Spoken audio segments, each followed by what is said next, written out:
The Alternative Dig Talk. Real issues, real talk. Hi Rogers, can I ask you something? Shoot. What does corruption mean? Well, summarily, corruption is abuse of public power for personal gain or for the benefit of a group to which one owes allegiance. For example, when a public office is abused by an official accepting or soliciting a bribe. By the way, private people can be corrupt too, like bribing police officers to escape fines. Okay. So exactly how does that concern me? Well, do you pay taxes? I guess, yeah. What does that have to do with this? Everything. Because those taxes you pay are supposed to facilitate services you use, like water, electricity, roads construction, medicines in hospitals, name it. Okay, that is much bigger than I thought. But it can be stopped, right? Well, yes, it can, although it may not be as easy as it sounds. And here is the reason why. Corruption roots are grounded in our country's social, political, economic, bureaucratic traditions and policies. So, what has kept it going this long? I mean, why don't we stop it? Well, the main reason why it has been here for so long is because institutions are weak, either as a result of poorly defined ethical standards of public service, weak administrative and financial systems, or ineffective watchdog agencies. What can we do to stop it? At a national level, we must focus on strengthening the independence and effectiveness of public institutions that fight corruption. At a personal level, we must commit to never giving a bribe. I promise I'll never give a bribe. Well, that's a great decision you have made. Me and you now have to spread this message to all our friends.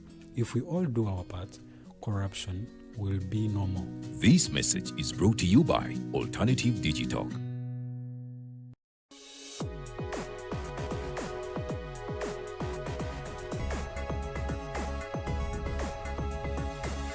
The Alternative Dig Talk. Real issues, real talk.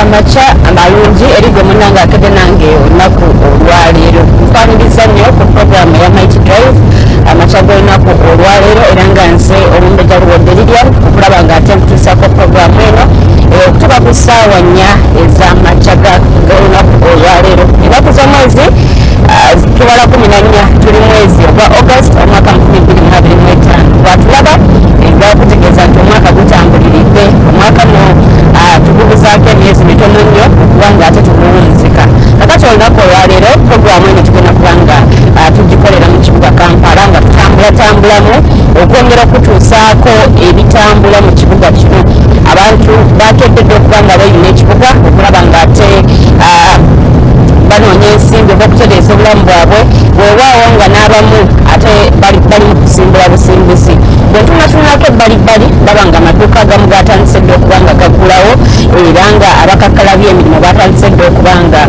batuuka kakati ngenda kuba negattibwako mugenyi wange olunaku olwaleero omukulu Kahemba Babi Asperato era ng'ono yeggwanyiza entebe y'obwammeeya obwa Kampala Central. Tugenda kuba tutunuulira ebigenda maaso mu kibuga Kampala weewaawo n'okulaba nga ate twewuunaganya ku butya ebintu ebisobola okuba nga bitereera birungi nnyo oba oliawo nga waliwo ebitannaba kuba nga bikolwako ebitannaba kuba nga biteekebwako essira byagenda okuba nga atubuulirako ekibuga Kampala nga bwe kitambula ensonga ya kasasiro ensonga y'omugotteko ensonga y'obutale ensonga ya slums mu kibuga Kampala ze zimu ku nsonga ate bannakampala ze beemulugunyako olwawo nga bagamba nti basasula emisolo mingi naye ate obuweereza munnange tebubatuukako nga bwe bulina kubanga bubatuukako so tugenda kubanga tuwulira okuva eri omugenyi wange olunaku olwaleero naye nga tanaba kubanga negattako njagala okuba nga nkuyisizaamu ku bimu ku ebyo ebikoze amawulire mu ggwanga lyattu Uganda naawe osobole okuba nga otegeera embeera nga bwetambula kakati nga ntandike n'oku kusunsulamu kubeewanyiza entebe ey'obwa president. Olunaku olweggulo bwe bwazibidde nga akakiiko ak'ebyokulonda kongera tutegeeza ng'abantu abasoba mu 120 bwe bagenze maaso n'okuba nga bajjayo empapula. Kakati mu bano mwe mwavudde n'abakulu okuva mu kibiina kya NRM okunokosa ekibiina ekya Forum for Democratic Change weewaawo ne Common Manners Party. Ebibiina bino abakulu abamu ku bakulembeze bagenze maaso n'okuba nga bapikinga nomination forms ez'abakandidate baabwe be basuubira okuba nga be bagenda bakwatira bendera ku kifo ky'obwa president mu kulonda kwa bonna okwa 2026. Akati nominations zino oba okusunsulamu okupikinga empapula eri abo abegwanyiza entebe y'obwa president kwatandika ku ntandikwa ya sabbiiti eno ng'ennaku z'omwezi 11 omwezi ogw'omunana oluvannyuma lw'abakakiiko k'ebyokulonda okuvaayo okututegeeza nga nno munnange bwe bagenda okuba nga baggulawo.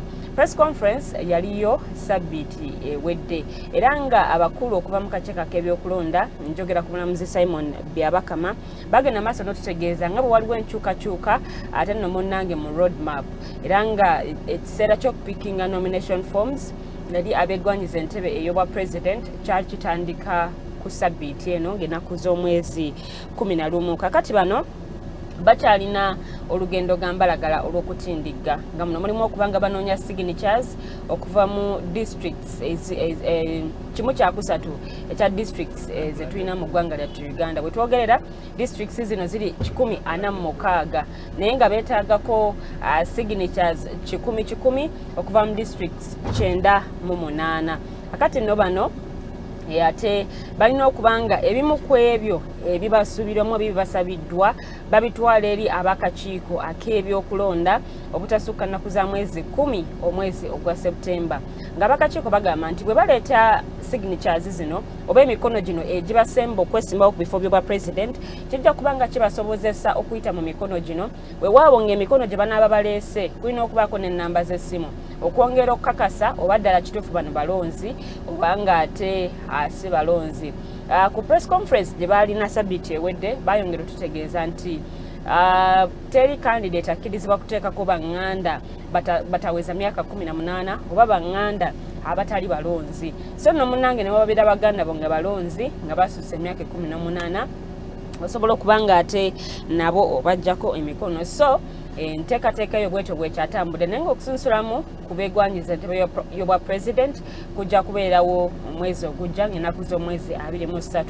Ebyo nno bitugambibwa abakakiiko ak'ebyokulonda. Kakati ebibiina nga Common Manners Party ey'omukulu erimu General Moses Bijirwa eno nno munnange ne Honorable Mubarak Munyagwa nga president nabo bajjeyo empapula wabula omukulu Julius Muchunguzi omwogezi w'akakiiko ak'ebyokulonda yatutegeezezza nti empapula zino zaggiddwayo si bannakibiina kya Common Manners Party nga bo bwe bakirambika wabula Economic Party be bajjeeyo empapula wabula ng'ate yatutegeezezza nti bali mu nteekateeka ey'okuba nga bakyusa erinnya. So no okusunsulamu okunaaba kutuuse ng'erinnya likyuse well and good wabula bwe kunaaba nga kutuuse nga erinnya terinaba kukyusibwa that means balina okuba nga batambulira wamu n'erinnya eryo ekibiina akakiiko ak'ebyokulonda lye kamanyi lya Economic Party. Naye bo abakulu mu kibiina kino Manners Party Honorable Mubarak Munyagwa yatutegeezezza nti munnange emikono baali bagironda dda bwe baali bawaayo ate ebiwandiiko ebyokukyusa erinnya ery'ekibiina n'okuwandiisa ekibiina emikono gino bagiwaayo naye ye ng'agamba talaba nsonga lwaki abakakiiko ak'ebyokulonda ate babazaamu prosesi y'emu ey'okuba nga banoonya emikono egibasemba. So no munnange ne Secretary General w'ekibiina ekyo omukulu Moses Bijirwa n'agamba nti akakiiko ak'ebyokulonda kalekerawo okuba nga abamu kabatwala ng'abaana so nga ate abalala kabatwala ng'ebyana. Ng'agamba nti aba NRM bwebaze okupickinga nomination forms bo bakkiriziddwa emmotoka zaabwe okuyingira munda mu offices z'akakiiko k'ebyokulonda wabula ng'ate abalala bo tebakkiriziddwa yadde okuyingiza ebidduka byabwe n'agamba buno si bwenkanya mu ngeri akakiiko k'ebyokulonda gye kakolamu emirimu gyako kakati okwongerayo mubamu kubajjayo empapula abalala be bannakibiina ki NRM Secretary General w'ekibiina ekyo omukulu Todwong yabaddeyo olunaku olweggulo okubanga picking nomination forms eza candidate waabwe w'ekibiina ki NRM era nga ye president w'eggwanga lino General Yoweri Kaguta Museveni yabaddeyo picking nomination forms wabula mu kuzipikinga yatutegeezezza nga munnange ekifo kino kakati bwe kifuuse ekisava naga nti President Museveni abadde kyakulabirako kyamaanyi nnyo era nga kino kyekireetedde n'abantu ab'enjawulo okubanga ate nabo bavaayo okubanga beesimbawo nakutegeezezaako mu ntandikwa nti abakajjayo empapula abalaze obwagazi bw'okwesimba ku kifo ky'obwa president basoba mu 200 so nno munnange nga kitegeeza nti President Museveni abadde kyakulabirako era obukulembeze bwe bulese bulina impact nene nnyo gye butaddewo ekireetedde n'abalala ate okuvaayo okulaga obwagazi bwabwe okubanga beesimbawo ku ntebe eno yennyini ey'obwa president nga bano bali mu myaka egy'enjawulo mulimu abavubuka abali youthful weewaawo n'abo abakuliridde kakati n'aba FDC nabo bajjayo empapula ku candidate waabwe era ng'ono ye Nathan Nandala Mafabi yali omubaka wa Budadiri West kati nno ono naye aba FDC bamuwandako eddusu nga bategeeza nti gwe baagala abenga abakwatira bendera ku kifo ky'obwa president mu kulonda kwa bonna okwa 2026 so nno bano abamugiddeyo empapula bategeezezza nti mukulu ono agenda kubanga atereeza Uganda era ng'essira ajja kubanga aliteeka ku kutereeza ebyenfuna so nno bwe batyo bagenze mu maaso n'okubanga bamugirayo empapula ate abenga yeesimbawo naye okutegeezaako ebibiina ebimu tebinaba kubanga bipikinga nomination forms zino zikimibwa ku offices ez'akakiiko ak'ebyokulonda era nga mu byokima mulimu forms ez'okunominatinga mulimu ezikuyambako n'okubanga ogenda okunoonya emikono 10 egyetaagisa abakakiiko ak'ebyokulonda so nno abamu ku bibiina ebivuddeyo byebyo nno ate nga byenkugambyeko FDC, NRM, Conservative Party so be basobodde okubanga bapikinga nomination forms ate okulaba nga munnange nabo bagenda mu maaso n'okubanga beesimbawo so njagala okutegeezaako nti mubamu kubajjayo empapula ebibiina nga bwe nkugambye naye ng'ate abalala ba PFF batugambye nti tubaweemu sabbiiti nga 2 bajja kuba banveilinga candidate agenda okubanga abakwatira bendera mu kalulu kabona ka 2026 ebyo nno bye bikyali bwe bityo so ng'ate bwe nzirako mu kibiina ki NRM petitions oba abo bonna abateekayo kwemulugunya ku byava mu kulonda kwa kamyufu ak'ekibiina ekyo munnange abali kakiiko ako bategeezeza nti banatera okubanga bawunzika enteekateeka eno nti by Saturday ya sabbiiti eno bange ennaku z'omwezi 16 eza sabbiiti eno bajja kubanga ate ensonga ezo baziwunzise bano bafuna okwemulugunya kwa misango 381 naye ng'ate 180 kujja bamaze dde okuwa ensala era nga egisigaddewo nagyo bakyagenda mu maaso n'okubanga bagikolako mu bbanga ttono nnyo bajja kubanga ate n'ekyo bakiwunzika mbitayitamu lukwakwayo olw'ensonga nti n'omugenyi wange yamaze dde okubanga negattako wabula n'okutegeezaako ku nsonga endala NRM babadde mu kalulu ak'okuddamu Sembabule okulonda obukulembeze bw'ekibiina ekyo mu disitulikiti ey'Sembabule kuno nno kwali kwayiika oluvannyuma ate olw'emivuyo egyali esayidi eyo era nga mukulu Theodore Ssekikubo yabaddewo nnyo newankubadde nga teyakkiriziddwa kubeerawo bbanga ddene yasindiikiriziddwa n'aggyibwawo ate nno munnange okubanga alemesebwa okutuuka kukumanya ani yawangudde wabula n'omukyala Hanifa Kawooya ate naye yabaddewo kati ebimu ku byayiwa okulonda kuno okuba nti omukyala Nifa Kawuya yagenda maaso n'ate n'okubanga yeekandagana abawagizi be okuvaawo era ne ku mulundi guno kyekimu ku ebyo ebyabaddewo nti okwekandaga kwe kwalitidde n'abawagizi be okubanga avaawo nabo. Kale ebyo nno bwe bityo bitambula esaidi eyo. Mu update endala gye natera okuba nga mpunzeka nayo eva mu kibiina ki Forum for Democratic Change era nga abaayo oluvannyuma lw'okunveilinga candidate waabwe omukulu Nathan Nandala Mafaabi okubakwatira bendera ku kyokyo bwa president bagenze maaso n'okuba nga ate batufulumiza manifesto gye bagenda okubanga munange batambulirako in case baba nga bakutte obuyinza era ng'essira ligenda kuteekebwa nnyo ku byanfuna n'okukakasa nti Munnayuganda abeera ne ssente oba n'ensimbi mu nsawo ye. Ebyo nno byategeezeddwa omukulu Nathan Nandala Mafaabi era ng'egimu ku miwaatwa egy'okusevinga ensimbi kwe kuba nti basala ne ku bunene bwa Parliament bw'atyo nno ye bwe yagenze mu maaso n'okututegeeza bw'etyo manifesto ya FDC gye banveilinze essira baagala nnyo okuliteeka